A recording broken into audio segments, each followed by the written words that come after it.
Welcome back, everyone. Ready for another deep dive? Today we're taking on a topic that's both familiar and maybe a little mysterious. Intelligence. Sounds intriguing. We're going to explore Osho's book on the subject, aptly titled Intelligence. Ah, Osho. Always thought-provoking. Exactly. So let's see what unique perspective he brings to this idea of intelligence. What do you say? Sounds good to me. Let's dive in. Perfect. So one of the first things that struck me about Osho's take is that he doesn't see intelligence as simply about, IQ scores or academic achievements. Interesting. So what does he focus on then? Well, he actually suggests that every human being, get this, is inherently intelligent. Inherently intelligent. So it's not something we have to earn or achieve. Exactly. It's like built in, a part of our natural state. I like that idea.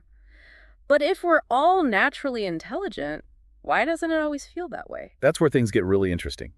Osho argues that this inherent intelligence is often suppressed, held back. Suppressed. By what?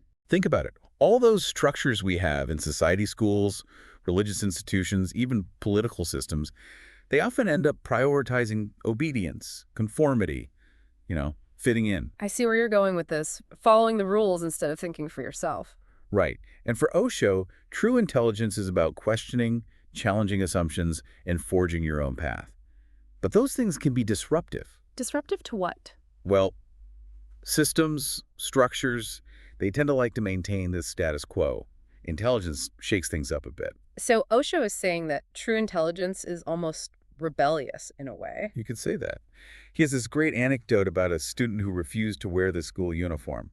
Even as a child, this student understood that blind obedience wasn't the same as intelligence. A powerful example. Makes you think about how often we're rewarded for just going along with things rather than thinking critically. Right. Now, this all leads to a key distinction Osho makes between knowledge and understanding. Knowledge and understanding, aren't those kind of the same thing? Well, that's what we're often led to believe, right? Yeah. But Osho argues that knowledge on its own can actually be a bit of a trap. A trap? How so? Well, imagine you memorize an entire encyclopedia. You have all these facts and figures in your head. Sounds pretty intelligent, right? But what if you don't really understand the underlying concepts, the connections, the meaning behind all those facts? Ah, I see. It becomes just a collection of data points, not true wisdom. Precisely. And Osho, even in his own life, had this unconventional way of approaching education. He talks about his experience with university exams, where he wasn't interested in just repeating what he'd memorized. He wanted to show real understanding, even if it meant challenging the system's expectations. Exactly. And this makes me think about all the emphasis on standardized testing these days. It seems like we're always measuring intelligence based on how well someone can memorize and recall information, rather than on their ability to think for themselves. It makes you wonder if our way of measuring intelligence might actually be hindering true intelligence. That's a great point, and Osho would probably agree with you. He'd say it reinforces this idea that intelligence is about conformity, not about critical and creative thinking. So the question becomes, if simply accumulating knowledge isn't the key, then what is? That's the million-dollar question. And for Osho, the answer lies in something that might surprise you. He believes the most powerful tool for unlocking intelligence is actually meditation. Meditation? Really? I know, right? When people think of meditation, they often think of it as this spiritual practice, but Osho sees it differently. So how does he connect meditation with intelligence? He sees it as a way to essentially quiet the mind, peel away all those layers of conditioning that cloud our perception and prevent us from seeing things clearly. So it's not about emptying your mind, it's more like creating space in your mind. You got it. Creating space for stillness, for silence. And that stillness, that silence, is where our true intelligence can emerge. That's what he says. He uses this analogy of polishing a mirror. Polishing a mirror. The mirror is already there. It has the potential to reflect perfectly, but it's covered in dust. And meditation is the process of wiping away that dust, revealing the clarity that was always there. That's a powerful image. So meditation is like clearing away the mental clutter that's blocking our natural intelligence. That's a great way to put it. Yeah. But let's be honest, in today's world, finding that kind of stillness, that silence, it's a challenge. It's a challenge for sure. We're constantly bombarded with information and stimulation. Exactly. But Osho believes even small moments of stillness, even just a few minutes of mindful breathing, or simply becoming aware of our thoughts, can make a difference. So it's not about becoming a monk and living in a cave. It's about finding those little pockets of stillness in our everyday lives. Exactly. Integrating those moments of stillness into our busy routines. And you know what? Osho tells this really interesting story about Madame Curie and how she had a breakthrough with a complex math problem. She'd been struggling with it for years, and then suddenly the solution came to her. When she was hard at work, I bet. Nope. It came to her in a moment of quiet reflection when she had actually stepped away from the problem altogether. Wow. So even when we think we're not actively working on something, our intelligence is still operating in the background. That's the idea. It's like giving our conscious minds a rest, allows that deeper intelligence to surface, to offer insights we might not have even considered before. So it's not about actively searching for answers, but about creating the space for those answers to emerge. We already have that wisdom within us. And Osho is inviting us to remember that, to reconnect with that innate intelligence that's always been a part of us. Exactly. It's a journey of self-discovery, of realizing we already have the key to unlock our own brilliance. We just have to create the space for it to shine through. That's a beautiful way to put it. And I think that's a perfect place to pause for now. Agreed. Lots to ponder already. Definitely. We'll pick up this conversation in our next deep dive, exploring more of Osho's insights on intelligence. Looking forward to it. Me too. See you all then. Welcome back to our deep dive into Osho's intelligence. Last time, we were talking about how meditation can help us tap into our inherent intelligence. It's about quieting the mind, creating space for that deeper awareness to emerge. Right. It's like clearing away the mental clutter to reveal the clarity that was always there. Exactly. Now, Osho also emphasizes the importance of questioning, of not just accepting things at face value. Questioning. Yeah, he sees critical thinking as a crucial aspect of intelligence. So not just blindly following the crowd. Exactly. Blind acceptance, just going along with things without really thinking for yourself, that's actually counter to true intelligence, according to Osho. Interesting. So what does he suggest we do instead?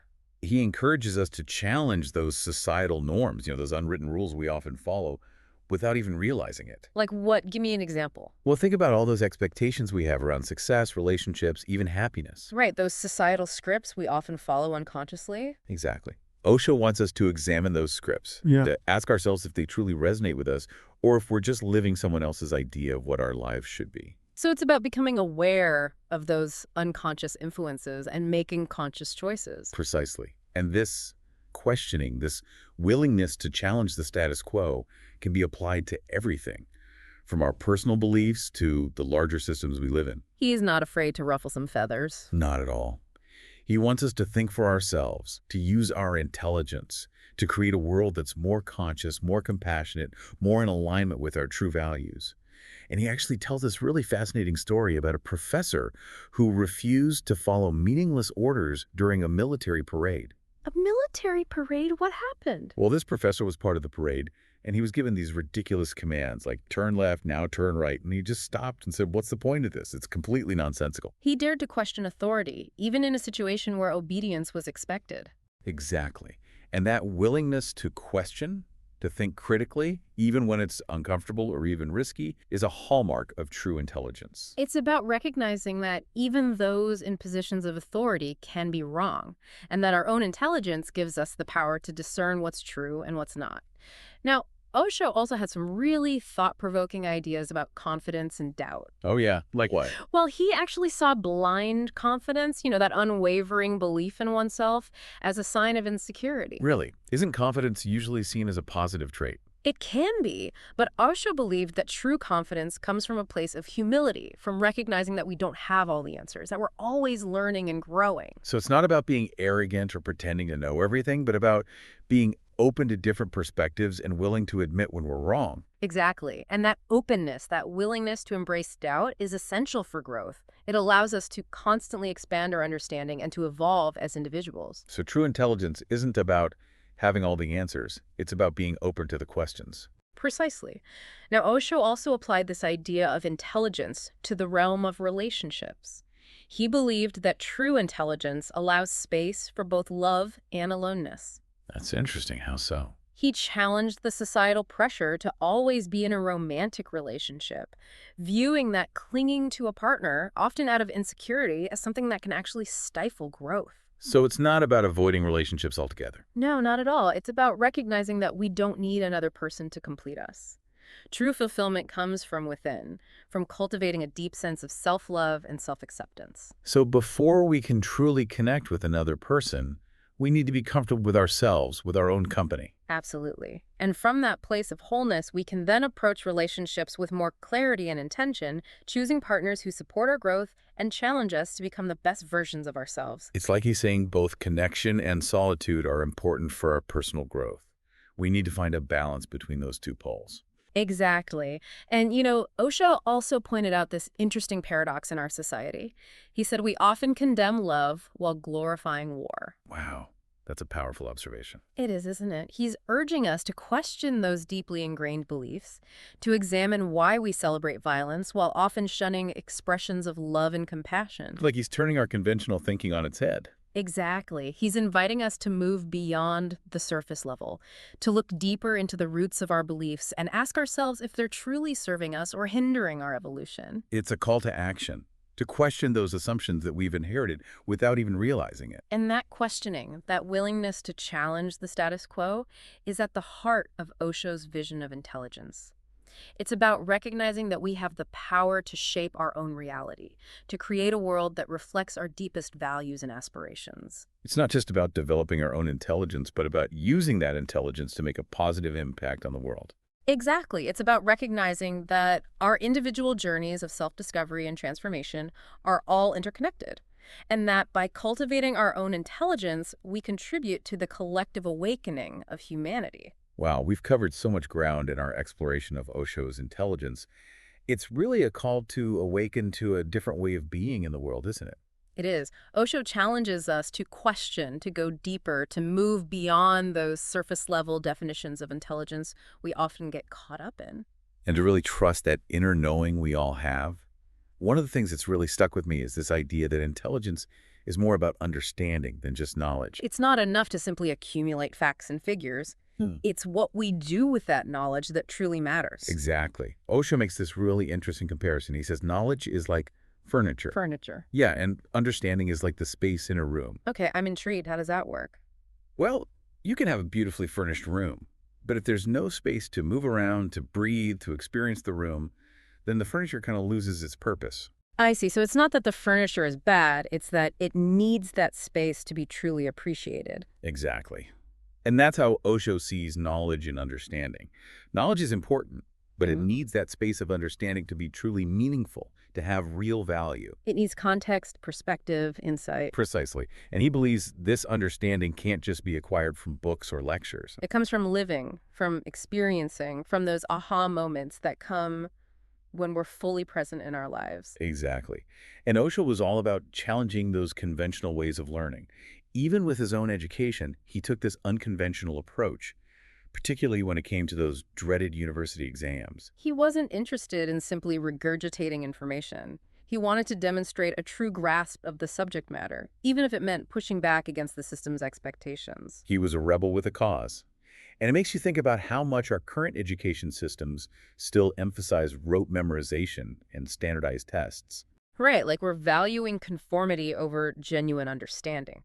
And that brings us back to something Osho emphasized again and again, the importance of questioning everything. Not just accepting things at face value. Exactly. And that includes questioning those structures and institutions that often prioritize obedience over critical thinking. Whether it's schools, religions, political systems, Osho encouraged us to examine those structures and ask, are these serving humanity or are they holding us back?